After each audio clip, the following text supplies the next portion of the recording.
Hunter a essayé d'effrayer sa timide meilleure amie Becky, alors elle a secoué l'échelle sauvagement, à 2000 pieds dans les airs. Mais elle ne s'est pas rendue compte que toutes ces secousses avaient desserré les vis, qui maintenaient l'échelle en place. Après avoir atteint le sommet de la tour, elles ont commencé à prendre des photos folles comme des influenceurs. Mais au moment où elles s'apprêtaient à descendre, l'échelle a soudainement glissé, et les vis ont sauté une par une. La seconde suivante, Becky a glissé et est tombée. Heureusement, la corde a tenu bon.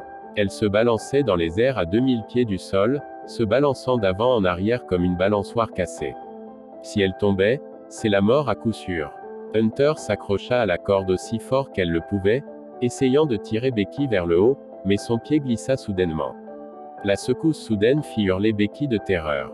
Heureusement, Hunter a rapidement retrouvé son équilibre. Travaillant ensemble, l'une tirait tandis que l'autre grimpait. Après quelques difficultés, Becky a finalement réussi à revenir au sommet, en toute sécurité. Avant même qu'elle puisse se calmer, elles ont réalisé que quelque chose de pire s'était produit. Elles ont baissé les yeux et ont été horrifiées. L'échelle entière s'était cassée et était tombée au sol. Elles étaient maintenant coincées sur une tour de télévision abandonnée, à 2000 pieds dans les airs, sans échelle, sans moyen de descendre. Hunter a sorti son téléphone pour appeler à l'aide, mais il n'y avait aucun signal à cette altitude. Elles ont fouillé la boîte à outils sur la plateforme, et ont trouvé une paire de jumelles, et un pistolet lance-fusée avec des munitions. Juste à ce moment-là, Hunter fit une découverte. Le message qu'elle avait publié plus tôt depuis le sol avait plus de 300 likes, ce qui signifiait qu'il devait y avoir un signal un peu plus bas. Elle a tapé un message de sauvetage, a attaché son téléphone à une corde et l'a lentement abaissé, mais la corde n'était pas assez longue pour qu'il n'entende jamais le message être envoyé.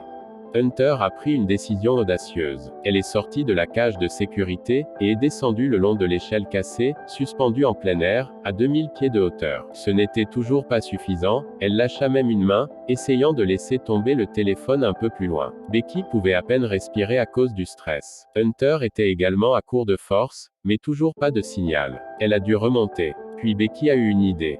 Si le sol avait un signal, pourquoi ne pas envoyer le téléphone jusqu'en bas? Hunter était d'accord. Elle a mis le téléphone dans sa chaussure, puis a enlevé son soutien-gorge et l'a enroulé autour du téléphone comme un coussin. Elles ont jeté la chaussure d'une hauteur de 2000 pieds, espérant que le soutien-gorge le protégerait de la chute, mais, elles n'avaient aucun moyen de savoir s'il avait survécu. Alors, ils ont attendu et attendu. Les heures passèrent. Toujours pas de sauvetage. De toute évidence, le téléphone avait été brisé lors de l'impact. Juste au moment où ils étaient sur le point de perdre tout espoir, Hunter a repéré quelqu'un au bas de la tour à travers les jumelles. Les deux filles étaient super excitées et ont commencé à crier à l'aide aussi fort qu'elles le pouvaient, mais elles étaient bien trop haut. L'homme en bas n'a rien entendu. Pire encore, il a commencé à s'éloigner. Becky enleva rapidement sa chaussure et la jeta par terre. Il atterrit durement sur le sol, mais l'homme ne le remarqua pas. Elle a jeté l'autre. Cette fois, il a heurté une poutre métallique et a fait un grand bruit. L'homme se retourna et regarda autour de lui. Il a ramassé la chaussure, mais étrangement, il n'a jamais levé les yeux. N'ayant vu personne autour de lui, il jeta négligemment la chaussure de côté et s'éloigna. Les filles étaient complètement dévastées. Becky a attrapé le pistolet lance-fusée, prête à tirer, mais Hunter l'a arrêté. Le soleil était trop brillant. Une fusée éclairante serait difficile à voir pendant la journée. Puis Hunter a repéré un camping-car à proximité.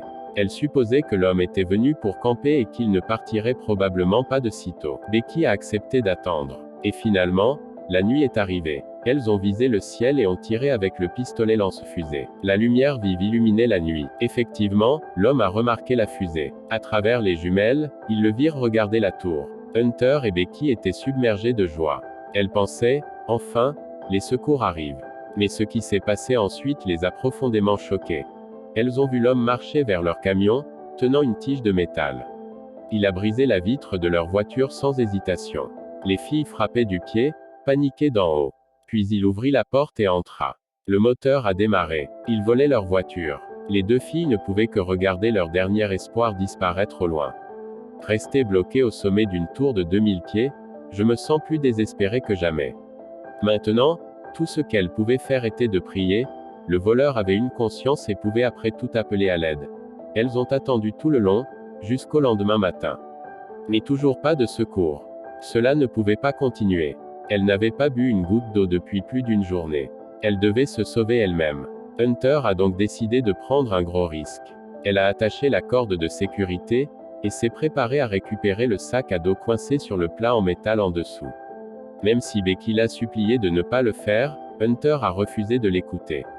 Elle attacha une extrémité de la corde à un poteau, puis descendit lentement le long du côté de la tour, étape par étape, en utilisant le cadre en acier pour garder l'équilibre. Soudain, sa main glissa, et elle se retrouva suspendue dans les airs, suspendue par la corde. Elle lutta pour reprendre le contrôle, puis continua prudemment à grimper vers le bas. Mais lorsqu'elle atteignit le bout de la corde, le sac à dos était encore bien trop loin. Elle essaya de se pencher sur le côté, de l'attraper d'une main, mais ce fut en vain. Ci-dessus, Becky était terrifiée. Elle a supplié Hunter de revenir, mais Hunter a eu une idée encore plus folle.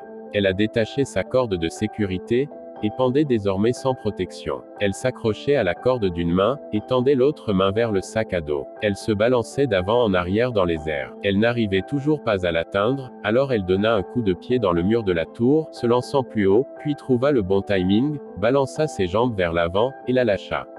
C'était à couper le souffle, mais d'une manière ou d'une autre, elle a atterri parfaitement sur le plat en métal. Hunter a immédiatement attrapé le sac à dos, et la première chose qu'elle a faite a été de sortir la bouteille d'eau. Elle avala une énorme bouchée tandis que Becky regardait d'en haut, avalant difficilement. Elles avaient maintenant le sac à dos, mais comment Hunter allait-elle remonter? Elle se leva lentement, se stabilisant sur la tour, essayant de se rapprocher le plus possible de la corde, puis tendit prudemment sa main droite, mais elle était juste hors de portée. Puis elle a eu une idée audacieuse. Elle recula, sortit son bâton à selfie du sac à dos et l'utilisa pour accrocher la boucle de la corde. Elle tendit le bras, essayant d'accrocher le sac à dos à la boucle de la corde, mais il était trop lourd. Elle a essayé encore et encore, mais rien n'a fonctionné.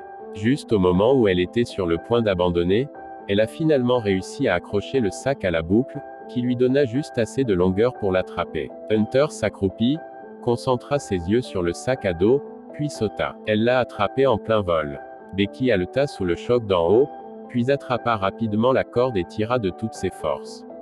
Pendant ce temps, Hunter grimpait rapidement, main sur main, jambe sur jambe. Bientôt, elle était juste en dessous du sommet de la tour.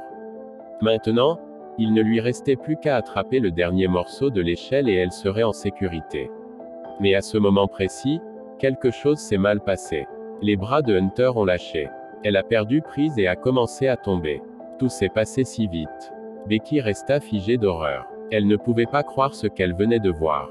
Des larmes coulaient sur son visage, alors qu'elle se penchait lentement sur le bord, prête à affronter la terrible vérité. Mais juste au moment où Hunter tombait, elle a réussi à attraper la corde à la dernière seconde. Ses mains étaient déchirées et saignaient, alors Becky a dû la relever seule. Cela semblait presque impossible, mais elle s'en est vite remise, a utilisé ses jambes pour se soutenir et a commencé à tirer sur la corde avec tout ce qu'elle avait. Avec un dernier élan de force, elle ramena Hunter en sécurité. Le sac à dos est également apparu, celui avec l'eau et le drone. Becky n'a pas perdu de temps. Elle a sorti la bouteille d'eau et l'a bu comme si sa vie en dépendait. C'était le premier vrai soulagement depuis 2 jours. Elles ont ensuite fouillé à nouveau dans le sac à dos et ont sorti le drone. Becky a trouvé un reçu de restaurant à l'intérieur du sac. Elle a utilisé un crayon eyeliner pour écrire un message de sauvetage sur le côté vierge. Elles ont accroché la note sur le drone et se sont préparées à l'envoyer vers le motel le plus proche. Tout était réglé. Becky a contrôlé le drone, et il a décollé en douceur. Il volait rapidement et régulièrement vers le motel lointain. Mais avant qu'il puisse aller bien loin, la batterie est morte. Si le drone s'écrasait maintenant, ce serait leur dernier coup perdu. Becky a donc dû le ramener. Juste au moment où le drone perdait de la puissance, elle a tendu la main et l'a attrapé juste à temps. Mais sans batterie, elle ne pouvait toujours pas envoyer leur message. Se sentant à nouveau désespérées, elles pensèrent soudain au signal lumineux au sommet de la tour. Peut-être, juste peut-être, qu'elle pourrait l'utiliser pour charger le drone. Becky a attrapé le sac à dos et a recommencé à grimper. À l'aide de ses mains et de ses pieds, elle s'est lentement frayé un chemin jusqu'au sommet. Une fois là-bas, elle a dévissé le couvercle et a retiré l'ampoule. Elle a branché le chargeur du drone et, à sa grande surprise, il a fonctionné. Becky était ravie. Elle n'a pas bougé d'un muscle, et est restée assise là pendant 2 heures entières, jusqu'à ce que le drone soit complètement chargé. Lorsque Becky est revenue sur le quai, elle ne s'est pas arrêtée une seconde. Elle a immédiatement lancé le drone et l'a envoyé voler vers le motel. Bientôt, des bâtiments ont commencé à apparaître sur l'écran. Elle avait juste besoin d'atteindre un endroit avec des gens. Mais juste au moment où le drone traversait la route, un camion est passé à toute vitesse et a réduit le drone en miettes. Becky était figée sous le choc. Elle n'arrivait pas à croire ce qui venait de se passer. Elle avait été si proche. Elle a vu le chauffeur du camion sortir pour vérifier. S'il voyait le ticket, elles avaient encore une chance. Mais, le conducteur n'a pas remarqué le drone détruit. Il a regardé autour de lui, n'a rien vu, est remonté dans son camion et est parti.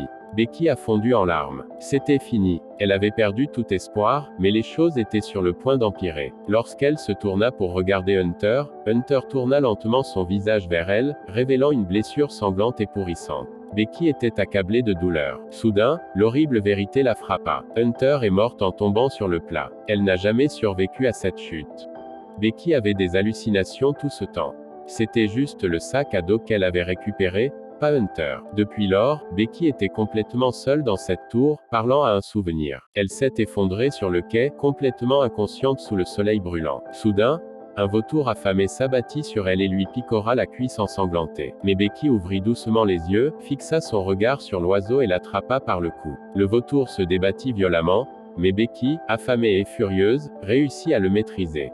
Puis, elle a commencé à le manger cru. Elle s'en fichait. Il ne lui restait plus qu'une seule pensée. Survivre quoi qu'il arrive. Après avoir mangé, Becky a détaché la corde de sécurité. Elle descendit la section restante de l'échelle et attacha la corde à la barre la plus basse. Puis, elle laissa tomber le reste de la corde, l'attrapa et commença à glisser rapidement vers le bas. Cette fois, il n'y a pas eu d'hésitation. Ses mouvements étaient vifs et confiants. Elle atteignit le bout de la corde en un rien de temps, détacha le cadenas et sauta sur le plat. Elle regarda le corps en décomposition de Hunter et ressentit un flot d'émotions.